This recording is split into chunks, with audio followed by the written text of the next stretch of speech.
कई साल पहले पहाड़ों के बीच बसा एक छोटा सा गांव कालागढ़ अपनी शांति के लिए मशहूर था। लेकिन रात होते ही ये गांव अजीब घटनाओं से घिर जाता। कहते हैं यहाँ एक आत्मा भटकती थी जो अपनी अधूरी इच्छा पूरी करने के लिए लोगों को डराती थी। रात के अंधेरे में गांव की संकरी गलियों में एक अजीब सी सिहरन दौड़ जाती थी। हर कोई सूरज ढलने से पहले अपने घर के दरवाजे बंद कर लेता, क्योंकि रात के समय किसी के चलने की आहटें आती थीं। गांव के सबसे बुजुर्ग पुजारी ने चेतावनी दी थी, ये आत्मा बदला लेने आई है। कोई इसे छेड़ेगा तो गांव पर बड़ा संकट आएगा।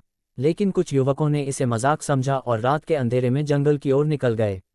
जैसे ही वे युवक जंगल के अंदर पहुंचे, हवा अचानक ठंडी हो गई। पेड़ झूमने लगे और एक भयावह स्त्री रुदन सुनाई दिया। किसी के पैरों की आहट उनके चारों ओर घूम रही थी।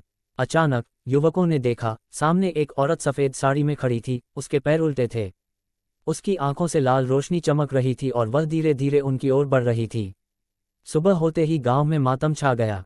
उन युवकों में से कोई भी वापस नहीं लौटा। गांव वालों ने जंगल में खोजबीन की, लेकिन वहां सिर्फ उनके फटे हुए कपड़े और जलते हुए निशान मिले। आज भी अगर कोई रात को जंगल की तरफ जाता है तो उसकी चीखें सुनाई देती हैं, पर वो कभी वापस नहीं लौटता। गांव वाले अब भी रात के बाद अपने घरों के दरवाजे बंद कर लेते हैं, क्योंकि वह आत्मा अब भी बदला लेने के लिए भटक रही है।